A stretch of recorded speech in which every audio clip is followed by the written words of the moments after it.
আমরা যারা বিবাহিত তাদের বিয়ের পরে আবারও একবার নতুন করে নার্সারি থেকে পাঠ শুরু করেছিলাম, যা বিবাহের বিগত বেশ কিছু বছরে পূর্ণতা পেয়েছে। আমি কাজল, ভ্লগ বাই কাজলের নতুন একটি ভ্লগে বড়দের প্রণাম জানাই আর ছোটদের স্নেহ ভরা ভালোবাসা। আর সকাল বিকাল আমার এই যে দুই পোষ্য মিঠি আর চুচু দুজনের ঝগড়া লড়াই লেগেই আছে।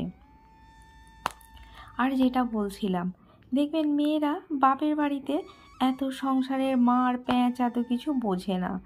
যখন তারা বিয়ের পর শ্বশুর বাড়িতে যায় তখন যেন তাদের জীবনে নতুন করে আবার নার্সারি থেকে পাঠ চালু হয়।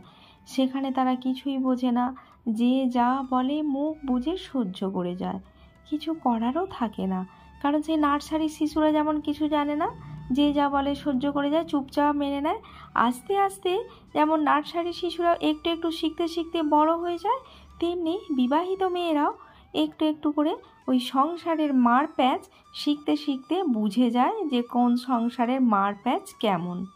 একটা সময় পর তারা বুঝে যায়, যখন তারা ক্লাসের মতো 12 পাস হয়ে যায়, মানে 18 বছর হয়ে যায়, ঠিক সাংসারিক জীবনেও যখন 18 বছর হয়ে যায় বুঝে যায় যে সংসারের মার প্যাঁচ কেমন। আর এটাও বুঝে যায় কে তার শুভাকাঙ্ক্ষী আর কে তার সর্বনাশের মূল। আর তখন থেকে শিখে যায় কিছু প্রতিবাদের ভাষা, কিছু ভালোবাসার ভাষা, আর যেগুলো তার জীবনকে অনেকটা সুখময় করে তোলে, আবার কোনো কোনো সময় দুঃখেও ভরিয়ে তোলে। আমি যখন প্রথম শ্বশুরবাড়িতে আসি, রান্না বান্না কেন কোনো কিছুই পারতাম না। এই নিয়ে অনেক কথা শুনতে হয়, অনেকে অনেকভাবে অপমানও করে। তবে হ্যাঁ, একটু একটু করতে করতে ওই বললাম না, নার্সারির মতো নিজের চেষ্টায় সব কিছুই আজকে শিখে গেছি। আজকে আর যারা আমার পিছনে কথা বলে তাদের নিয়ে আমার কিচ্ছু যায় আসে না, আমি তাদের কথায় কানও দিই না। আর আমার সামনে যারা বলে তাদের আমি উত্তর দিয়েই থাকি, একবার না বারবার না। শুনতে শুনতে কান যখন ঝালাপালা হয়ে যায় উত্তর না দিয়ে পারি না। অবশ্যই দেয়া দরকার, আর প্রত্যেকটা মানুষকেই তার স্থান কোথায় বুঝিয়ে দেওয়া দরকার। কথা বলতে বলতে বড়মশাইয়ের জন্য সাবুর পোলাও বানিয়ে নিলাম। প্রত্যেক সপ্তাহে একদিন করে আমি সাবুর পোলাও বানিয়ে থাকি। আর আজকে বানাচ্ছি একটা পনিরের খুব সহজ রেসিপি। সহজ হলেও খেতে বেশ ভালোই লাগে। তার জন্য এখানে ক্যাপসিকাম আর বেল পেপার কেটে তেলের মধ্যে ভাজতে দিয়ে দিলাম। আর একটা গ্রাইন্ডার বলে দুটো ছোটো এলাচ, কয়েকটা কাঁচা লঙ্কা, কয়েকটা আদার টুকরা, টমেটো দিয়ে পেস্ট করে নেব। আর পনিরের এই সবজিটাতে আমি খুব একটা মশলা দিই না, তবে খেতে ভীষণই ভালো লাগে।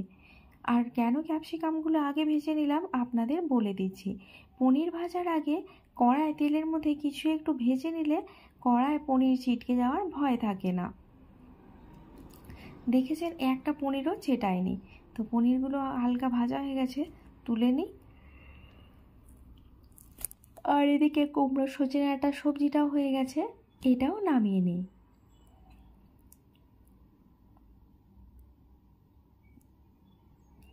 জানেন তো, আমি যখন পারতাম না আমাকে নানা লোকে নানা কথা বলতো, কিন্তু আজকে আমি পেরে গেছি, তবুও তারা কথা বলতে ছাড়ে না।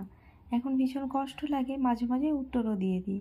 আর কথা বলতে বলতে ওই যে বেটে রাখা যে পেস্ট বা মশলা বানিয়েছিলাম ওটা দিয়ে একটু ভালো করে ওটা ভাজা ভাজা হতে, তারপর পনিরটা দিয়ে একটু জল দিয়ে দিয়েছিলাম, দিয়ে 10 মিনিট মতো একদম ধীর আঁচে ঢাকা দিয়ে রেখে দিয়েছিলাম। ব্যাস রেডি হয়ে গেছে পনিরের ওই সবজিরই।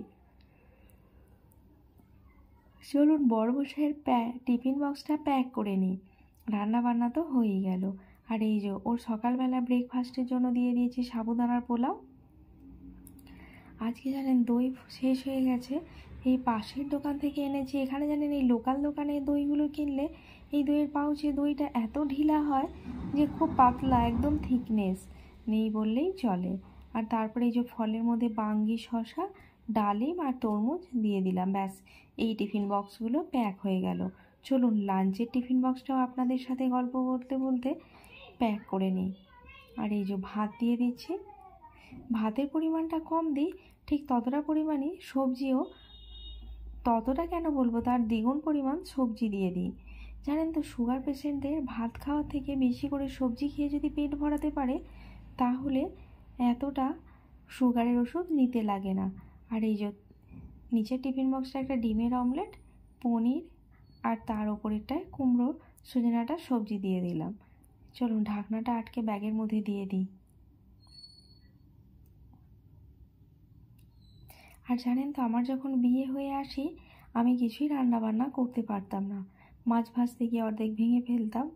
আবার সকালবেলা ব্রেকফাস্টে অর্ধেক দিনে ম্যাগি করে বরকে খাওয়াতাম, কারণ আমি সেরকমভাবে কিছুই জানতাম না রান্নাবান্না। এই নিয়ে অনেক মানুষের অনেক কথাও শুনেছি, অনেক খাবার বানাতে পারি না। তবে হ্যাঁ, নিজের চেষ্টায় আজকে আমি সব কিছুই মোটামুটি চালিয়ে নেওয়ার মতো পারি। বর বা মেয়েকে কখনো এই টিফিন বক্সে ম্যাগি করে দিই না। আর লাঞ্চেও চেষ্টা করি, হয়তো অনেক বেশি পারি না, অনেক ভালো পারি না, তবে মোটামুটি চেষ্টা করি ওদের মনের মতো খাবার দাবার বানিয়ে দিতে।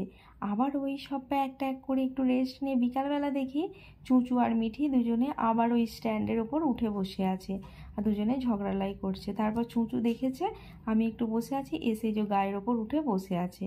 তো আজকের মতো ব্লগটি এই পর্যন্তই। ভালো লাগলে অবশ্যই একটা লাইক শেয়ার কমেন্ট করতে ভুলবেন না। দেখা হবে আগামীকাল নতুন একটি ব্লগ ভিডিও নিয়ে।